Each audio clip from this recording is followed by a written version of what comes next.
In a small Colorado town, amidst a misty morning, Helen Ward, a gentle 68-year-old woman, was watering the flower pots on her front porch. At this age, she thought she understood everything about family love. But some lessons take a lifetime to learn. Helen was brewing tea in the kitchen when the phone rang. She smiled and picked up the receiver, but her smile vanished instantly upon hearing her son's voice. "You're moving into a nursing home next week. We've sold the farm. We need the money for our new project. This is the best decision for you." Before she could say a word, Helen heard the cold click of the call ending. She stood still. She didn't cry. There were only her slightly trembling hands and a gaze filled with a familiar disappointment from many years past. She walked to the old wooden cabinet in the living room, slowly opened it. Inside was a locked metal box, a keepsake she hadn't touched since her husband's passing. When the lid sprang open, Helen saw her husband's thick diary, a red wax-sealed envelope, and an old photo of an unfamiliar child, a face strangely identical to Tyler's in his childhood. Helen looked at the photo for a long time. She whispered softly, "I guess it's time." That same day, she went to the hospital for her routine health checkup. As she stepped out of the examination room, the doctor gave only one brief instruction. "If you experience more chest pain, come back immediately." Helen clenched the test results in her hand. Along with them was the mysterious photo of the child her husband had hidden all these years. Helen's voice echoed in the silence. "Tyler thinks he can decide everything, but he doesn't know what his father left behind isn't just property." Her voice lowered. A storm was coming, and it would change this family forever. After the shock of having her lifelong home sold by her own son, Helen returned to the small apartment she was temporarily renting in the city. She sat in the sparse space with only the regular ticking of the wall clock echoing around her. But inside Helen, something else was growing, a familiar feeling. It was time to open the door to the past that she and her husband had locked tight for so many years. Helen took the metal box she had brought from the farm and placed it on the table. The box was so old that the iron edges had discolored, but the combination lock remained intact. This was what her husband, James Ward, had left behind before he passed away. Helen had never had the courage to touch it, until today. She took a deep breath and turned the numbers from memory. When a click sounded, Helen closed her eyes for a second. She knew its contents would change everything, not just Tyler's life, but also how she viewed herself. The lid sprang open. Inside wasn't gold, silver, property, or savings as Tyler had guessed. Instead, there was a thick, hefty diary bounded with an old rope, a heavy red wax-sealed envelope, and a few neatly folded legal documents. Helen opened the diary. The first pages were in James's handwriting, the same script he had used for decades. Each line felt like a gentle stab to Helen's heart. The more she read, the colder her hands became. James wrote about everything, about family life, his worries that Tyler was growing up too overconfident, too impulsive, and about the incident both spouses had tried to hide their entire lives. One gloomy afternoon when Tyler was just 16, he caused a serious accident while driving over the speed limit. The car hit a neighbor's child, leaving the boy permanently injured, unable to walk. Tyler, in a panic, ran home, and James took the blame entirely to protect his only son. The other child's family, out of compassion for James and understanding he was a good man, agreed to let the matter fade into silence. But the price they paid were years of living with guilt, while Tyler grew up with a moral void that neither Helen nor James dared to confront. Helen closed her eyes. She remembered vividly the day James said, "I'm afraid a person who never learns to take responsibility will never know how to hold on to precious things. Money, property, all of it could make Tyler a worse person." Helen's hands trembled as she opened the red wax-sealed envelope. Inside was a secret legal agreement. The words were clear. All assets, the farm, savings, land, insurance, did not belong to Tyler. They were transferred to a trust under the name of Sarah Ward, aged 12. Sarah, the child Tyler knew nothing about, the child Helen and James had secretly adopted years ago. They never had the chance to tell Tyler, knowing his temperament all too well. A child who once caused an accident and ran away, who grew up always avoiding responsibility, could he accept the truth of having a sibling, perhaps even a blood relative, without harming that child? James chose silence. He wanted Sarah to grow up in peace, not to become the victim of the selfishness he feared in his own son. Helen put the diary down. Her breath trembled. All these years, she had tried to believe Tyler had only made one mistake. But today, when he decisively sold the family home just for money, Helen knew James had been right. She whispered, as if speaking to her husband far away, "James, now I understand why you did this." Helen looked again at the agreement. Sarah's name was written clearly. That child, now a 12-year-old girl, was the one James had chosen to protect for the future. And Helen understood. This decision was no longer about keeping a secret. It was time to confront, to protect Sarah at all costs, even if it meant Tyler would have to fall once so that he could finally learn to stand up like an adult. While Helen was turning the pages of her husband's diary in another part of Denver, Tyler Ward was facing a completely different reality. He sat in the middle of his office, the light from the large window casting onto his tired face and dark circled eyes. The real estate project he had hoped would be his big break was suffering severe losses. Reports blazed with red numbers, reminder emails, and calls from the bank kept piling up. Emily, his wife, walked in, her face cold and makeup sharp. She slammed a stack of papers onto the desk. "Tyler, I just got an email from the investors.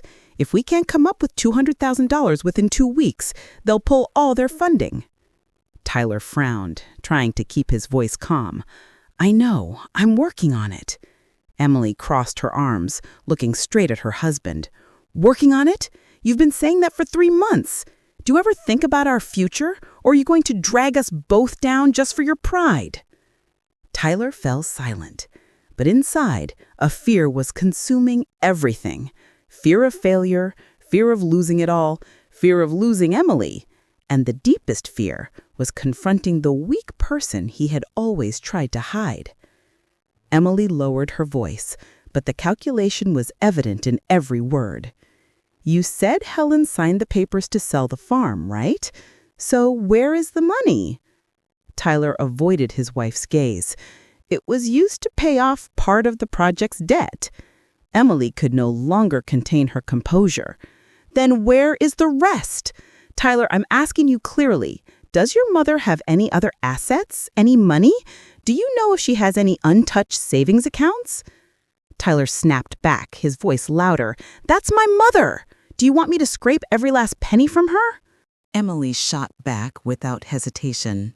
"Yes, this is about survival, Tyler. And if you won't do it, then I will." Those words felt like a heavy slap to Tyler's self-respect. He stood up abruptly, walked out onto the balcony, and took a deep breath in the cold wind. He looked down at the city, where he had always believed he would succeed, rise up, and prove to the world how capable he was. But now, everything was crumbling. Behind him, Emily continued, sharp as a knife's edge. "Do you remember why I chose you? Because you had a future. Because you knew how to fight. But if you become a failure, what's in it for me to stay?" Tyler turned around, his eyes full of hurt. "What are you saying, Emily?" She replied without hesitation. "If this project dies, we die with it. I won't live a life of poverty. You choose. Get your mother to sign over any assets she has left, or let us both sink." Without waiting for Tyler's reply, Emily picked up her bag and left, leaving him alone in the freezing room. The sound of the door slamming echoed like a final period to the fragile peace in their marriage. Tyler slumped into his chair. He buried his head in his hands, feeling as if his heart were being squeezed. He thought of Helen, the mother who was always patient, always gentle, always giving her best to her son. And now, he was caught between protecting his family or selling out his mother's trust. Emily's words echoed in Tyler's mind. "This is survival, Tyler." And for the first time in his life, Tyler felt he truly had no way out. He picked up his phone, hesitated, then dialed his mother's number. But after a few rings, Tyler stopped and didn't complete the call. He understood. He was about to do something he once thought he would never do. Outside the window, dark clouds gathered, blotting out the sky. Tyler looked at them, unaware that this was just the beginning of a much greater storm waiting for him ahead. That afternoon, Helen sat alone in the small apartment, where the only sound was the wind whistling through the window crack. The sunset's glow softly swept across her wrinkled face. In Helen's eyes, there was still the sorrow for Tyler, but interwoven with it was determination. That determination had formed the moment she finished reading her husband's diary. She understood one thing. If she wanted to save Tyler, she could no longer protect, cover up, or sacrifice for him as before. For a son to grow up, sometimes he must be allowed to hit rock bottom. Helen opened the legal envelope again. The words confirmed it. The assets belonged to Sarah.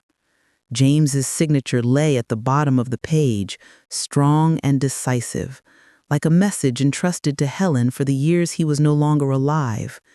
She whispered, "I will do exactly as you wished, James, but with the heart of a mother."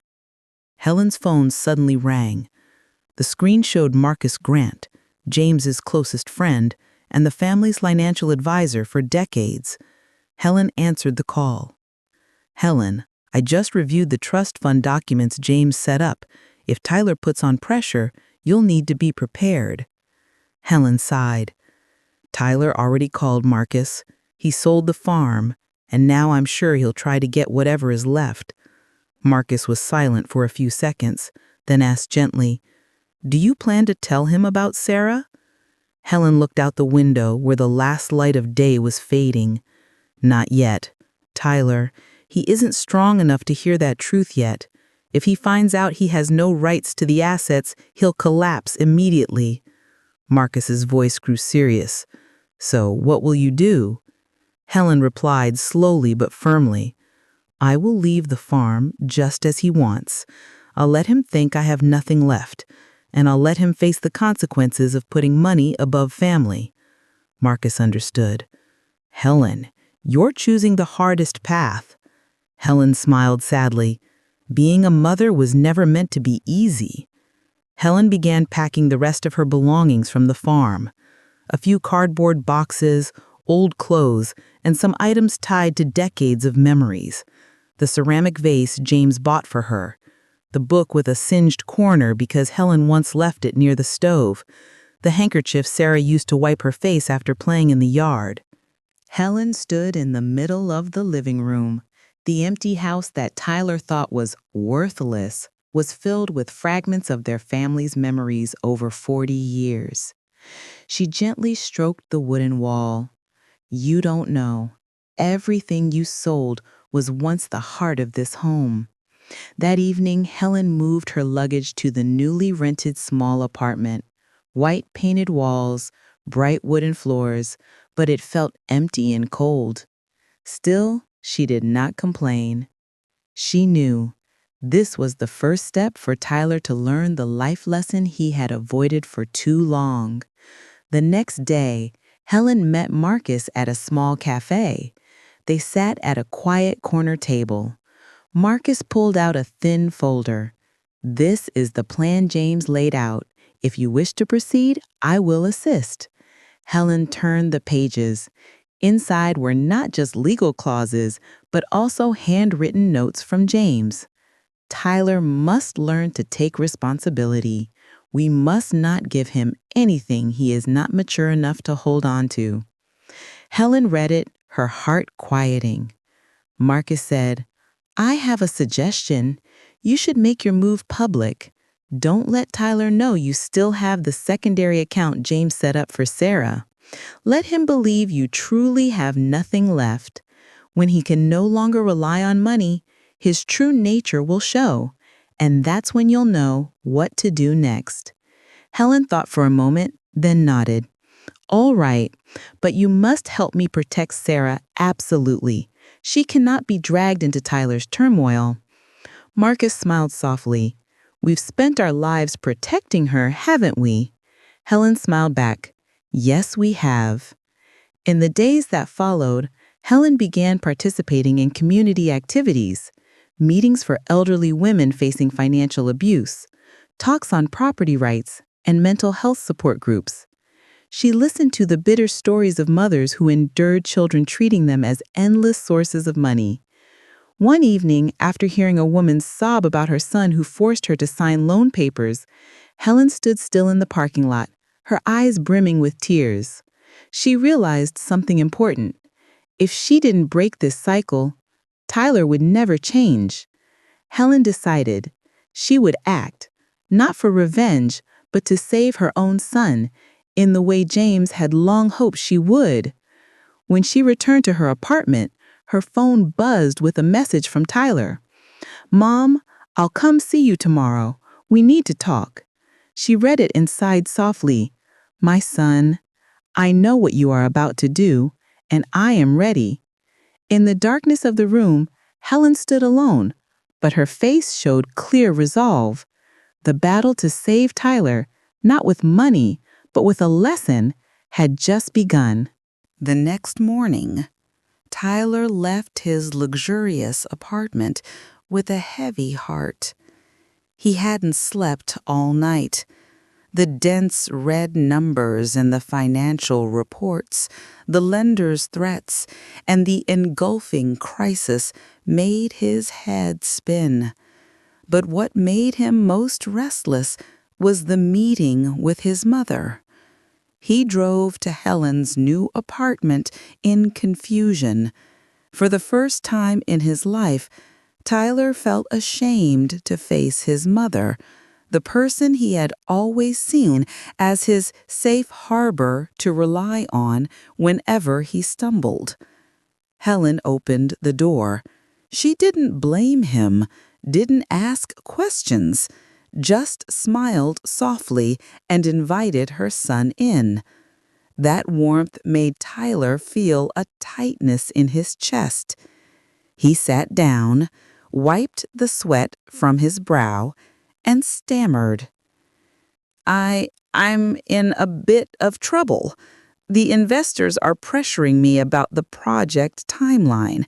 I need another sum to keep things moving. Helen remained silent, unsurprised. Tyler continued, "Can you sign over whatever is left? Just this once. When the project is running, I'll pay back everything." Helen looked deeply into Tyler's eyes. Her gaze was full of love for her son, but also filled with a truth Tyler was sensing for the first time. She asked gently, "Tyler, are you sure this is how you want to live? Coming to your mother and her money every time you face difficulty?" Tyler lost his patience. "You don't understand. I'm backed into a corner. If I don't get the money, I lose everything." Helen placed her hand on Tyler's.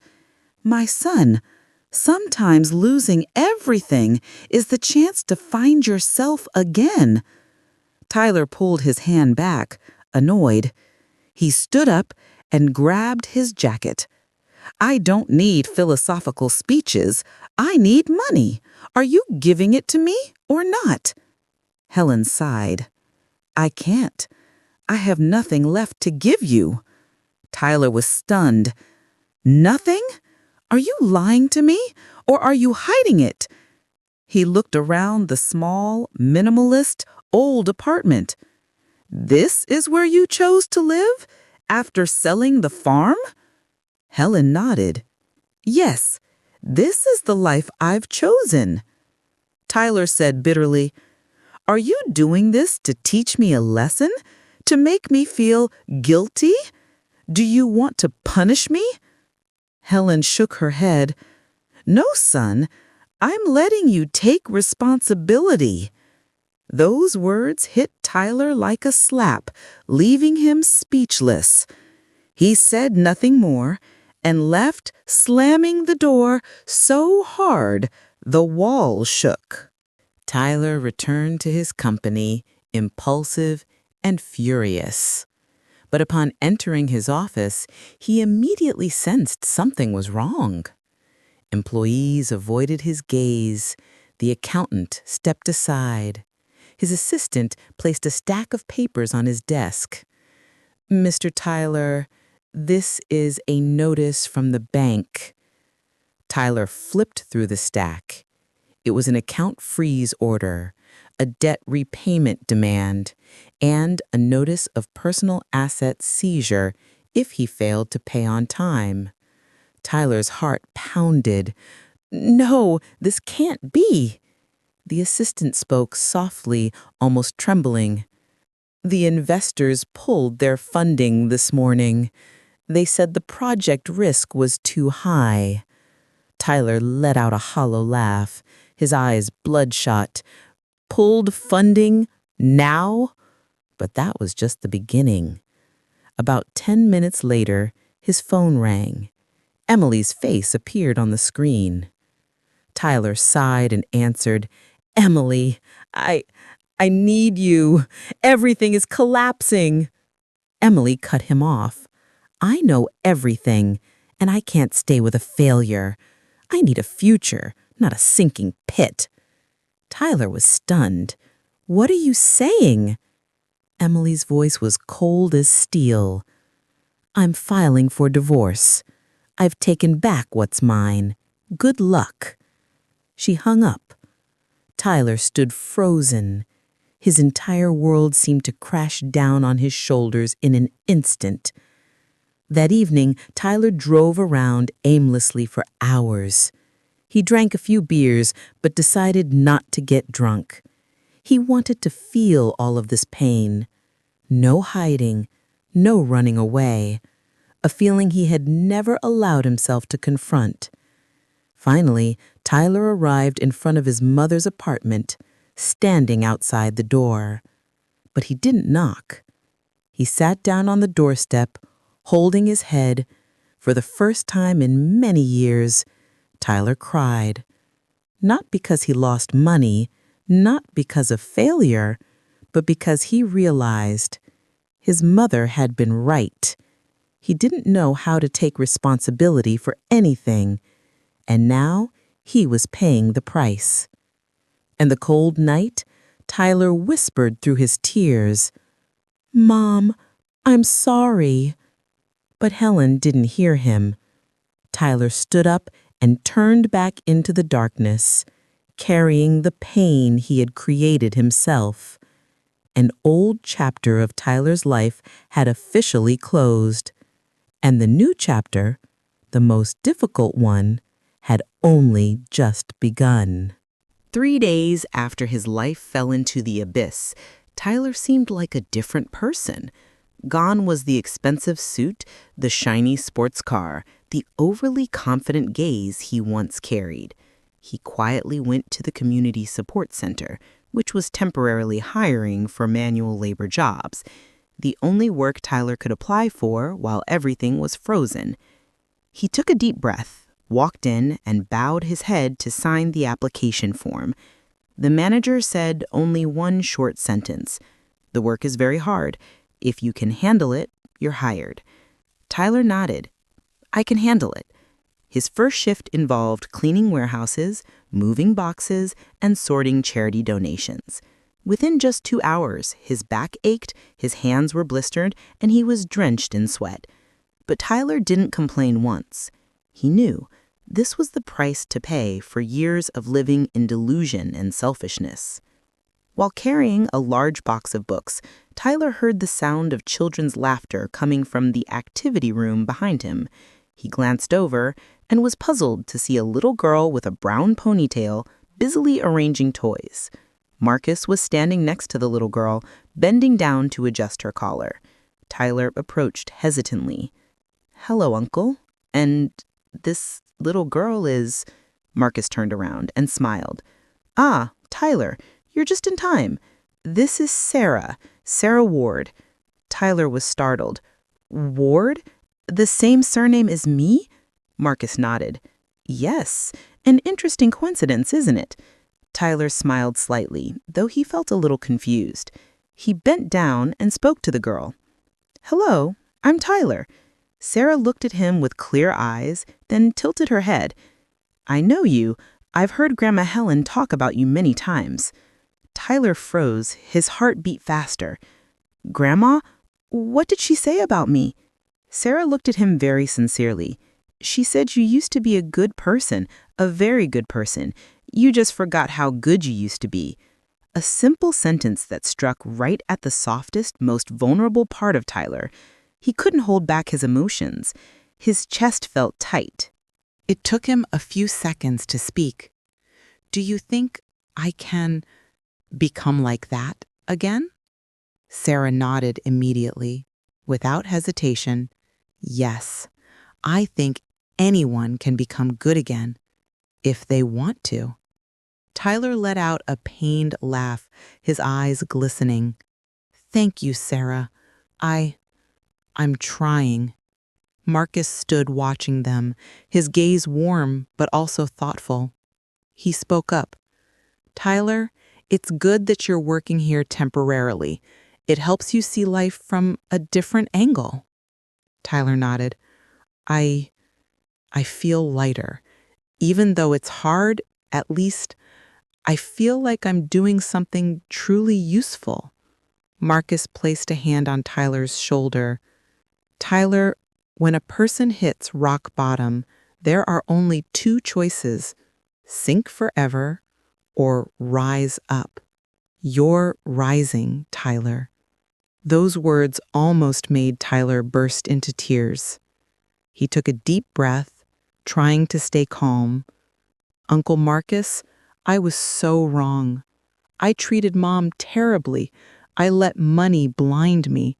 I thought I was strong, but it turns out I was so weak." Marcus remained silent, letting him continue. Tyler swallowed slowly. "I want to make things right. I don't know where to start, but I want to make things right." That day, after his shift, Tyler decided to walk to his mother's apartment, not to ask for money, nor to persuade her, but to offer the first real apology of his life. He stood outside the door for a long time. His hand trembled as he knocked. Helen opened the door, and in that moment, Tyler saw how much his mother had aged. But her eyes still held the familiar warmth.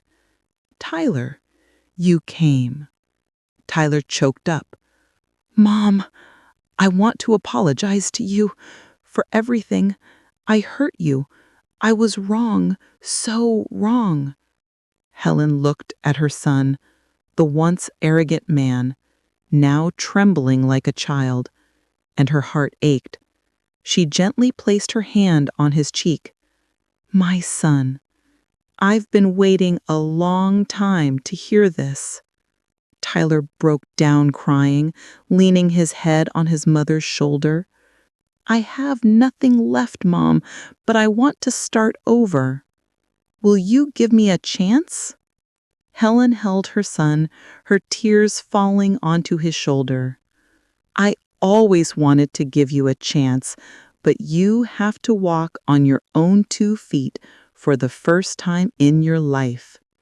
Tyler nodded, sobbing. "I will, Mom, I promise."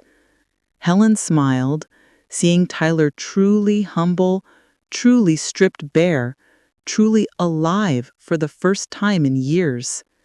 In that moment, she knew. The boy who caused the accident, who ran away, who was selfish, was disappearing. And a mature person was being born from the rubble. That evening, Helen sat in the small living room, the soft yellow lamplight falling on the old diary James had left behind. She had read it many times over the past few days, and each time it felt like someone was squeezing her heart. In each word there was fear, love, remorse, and a fierce belief that the day would come when Tyler needed to face the truth. Today, Helen knew, was that day. She waited in silence until she heard a soft knock. Tyler entered. Gone were the hurried steps, gone was the old pride. He gave a slight bow of his head. "Mom, I came as you asked. We need to talk." Helen invited her son to sit. In front of her were the diary, the red wax-sealed envelope, and a few legal documents. Tyler looked at them, a sense of unease rising in his chest. "Mom, what are these?" Helen took a long breath to steady herself. "Tyler, it's time you knew the truth, the things your father and I hid from you for so many years." Tyler clenched his hands on his knees. "Mom, I'm ready to listen." Helen opened the diary, turning to a page marked by a pressed, dried leaf. "Do you remember the accident when you were 16? Tyler froze. His whole body went rigid. "Mom, I thought we had buried that." Helen looked straight into her son's eyes. "That's the problem, Tyler. You buried it. But your father and we had to live with it every day." She read the lines in the diary slowly, her voice catching on each word. "That day, you were driving over the speed limit. You hit the neighbor's boy, leaving him permanently injured. You were scared. You ran home. And it was your father who stepped forward and took the blame for you." Tyler bowed his head, his hands trembling. "Mom, I know. I know it was the biggest mistake of my life. I was scared, and I was selfish." Helen placed her hand on the diary. "Your father never blamed you, but he was worried that you would become a man who didn't know how to take responsibility, worried you would repeat that mistake in other aspects of your life."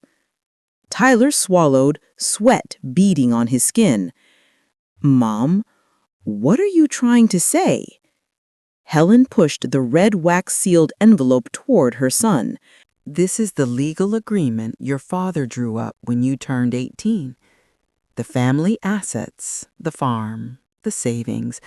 None of it belongs to you." Tyler looked up, his eyes red-rimmed. "Doesn't belong to me? Then who does it belong to?" Helen looked at the small photo placed next to the document, a little girl with brown hair and a gentle smile. Sarah. Tyler was stunned. Sarah? The girl from the community center? Her? How? Why? Helen interrupted with a slow, deliberate nod. Sarah is our adopted granddaughter.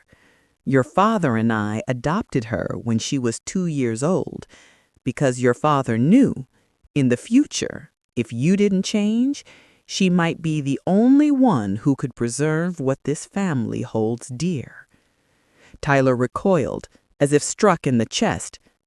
Mom, why? Why did you hide this from me? Why didn't Dad trust me? Helen looked deeply into her son's bewildered eyes.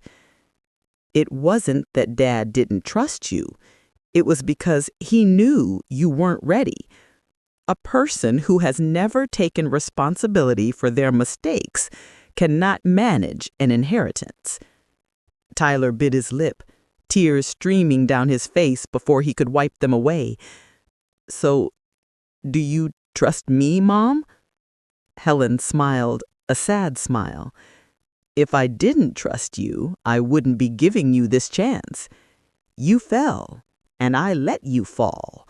But now, as you're getting back up, I believe you can become the man your father hoped you would be. Tyler covered his face with his hands. Mom, I know I was wrong. I hurt you. I lived selfishly, and I don't deserve anything from this family. Helen sat down beside her son, gently putting an arm around his shoulders. You do deserve it, but you have to prove it with your actions, Tyler. Your father left the trust fund for Sarah, and you will have the right to co-manage it if you truly change. No more easy money, no more relying on me. You have to start over from scratch. Tyler nodded, crying silently. Mom, I will. I promise. Helen placed the diary in Tyler's hands. Read it. Read it to understand your father. Read it to understand how you lost your way. And read it to know you still have a family. Tyler clutched the diary to his chest like a child clinging to a final life buoy in a deep sea. Helen looked at him, no longer a disappointed mother, but a mother seeing the first faint glimmer of light in her son after many long, dark years. The next morning, Tyler returned to his mother's apartment, his face haggard from staying up all night reading his father's entire diary. Each page seemed to redraw the image of the man he had lost in his memory, a father who loved his son so much he was willing to sacrifice his own honor to protect the boy who caused the accident, then silently bore the guilt in his stead for the rest of his life. Tyler walked in, holding the diary and the red wax-sealed envelope. Mom, I've read it. I understand everything, and I want to change. I really do. Helen smiled, but her expression still carried a heavy weight. My son, there is one final truth I haven't told you, a truth that isn't easy to hear, but you must know it. Tyler grew anxious. There's more? Before Helen could speak, there was a soft knock at the door. Marcus entered, his expression thoughtful. Marcus, I came as you asked, but I've also brought the final result, what James left behind. Tyler frowned. What result? Marcus placed a new envelope on the table, one Helen had never opened. This is the final part of the series of documents James entrusted to me. Helen wanted to open it with you. Helen trembled slightly. Tyler, this is the biggest truth. Marcus opened the envelope, placing on the table a private investigator's report, a few blurry photos, and a DNA test result. Tyler picked it up, his hands shaking violently. Words leapt out at him. Confirmation of biological relationship 99.7%. Tyler Ward, Sarah Ward. Tyler stood frozen. His breath caught in his throat. He looked at Helen, unable to speak a word. Helen nodded gently, her eyes welling up. That's right, Tyler. Sarah isn't your adopted niece. She is your biological daughter. The air seemed to shatter in an absolute silence.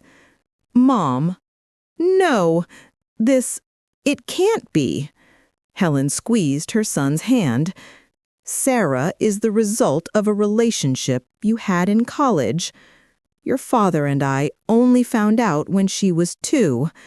I went to meet Sarah's mother, and she cried, begging us to take care of the child because she could no longer provide for her.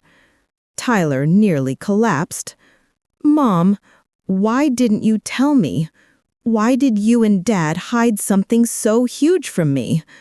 Helen's voice choked.